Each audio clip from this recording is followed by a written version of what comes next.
Okay, I hope this is going to be a short video. Hi, it's Ursula Smith from ursula-smith.com. And this again is for my jewelry leaning people.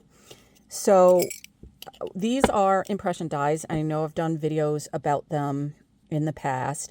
And sometimes you get them and they're missing a piece. So in this case, this was missing one of the little spiky things.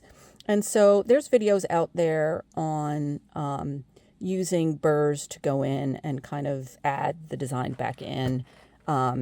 Sometimes I'll go in and add like a jump ring shape if I want that all the time. I try to do it where incorporated into designs where I can cut it off if I don't need it, that sort of thing.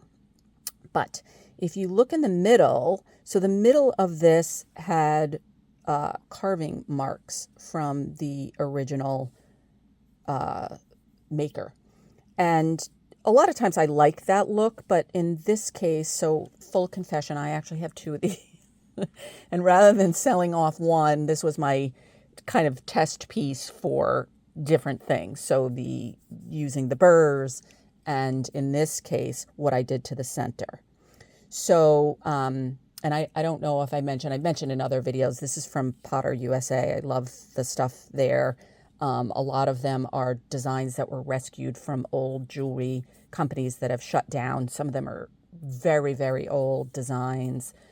So many beautiful designs. So in any event, I had two of these, and when I was making them, I didn't realize at first that was missing.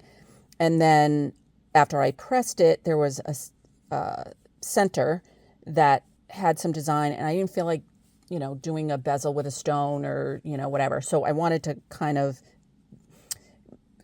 deflect from the carving marks. And so a lot of people will go in and kind of smooth out those carving marks. Most of the time I leave them or I'll add to them because I love that look anyway. I like that distressed look, as you can tell by a lot of my paper side of things. But in this case, I didn't want that.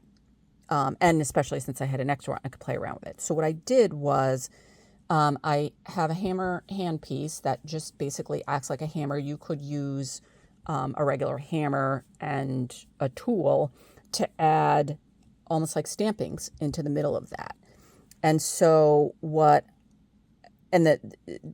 I used was the diamond tip. So the diamond tip is going to be a lot easier because it's a lot stronger. And with the hammer hand piece, it was really quick. So I just went around in the circle to add that sparkly texture. And this is how it turned out. So, excuse me, a lot of times I'll press it, get that sparkly texture, and once it's cleaned up, it would look sparklier. There you go. Now you can kind of see it. But a lot of times I'll go back in and just add a little bit more. So this kind of gives me a leg up where I don't have to sit there for, minutes on end doing the hammer handpiece on every single piece I make. I can get a head start basically, and then go back in and kind of finish in and add some more texture to it. So just an idea. Here's another one that I did. So this one had a lot of carving marks, but they were uneven, and that one I didn't want to keep. And so I did the same thing. I added the hammer marks around the piece. And in this case, if I'm going to use this like as a bail or whatever, I can cut that all off and it doesn't matter.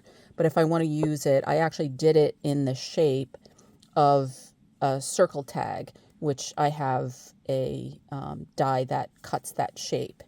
And so this was one where I did the sparkle thing by hand.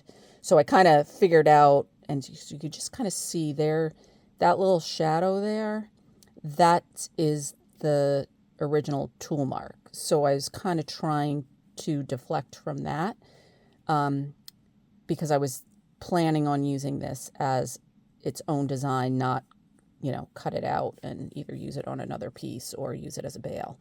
And so that was kind of my test piece that I did by hand, and I did like it. And so I added it to the die itself. And again, if I don't want that background,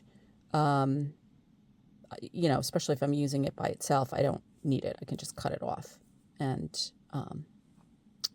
use just the actual design. So anyway, hope you like that idea. Thanks for joining me. See you next time.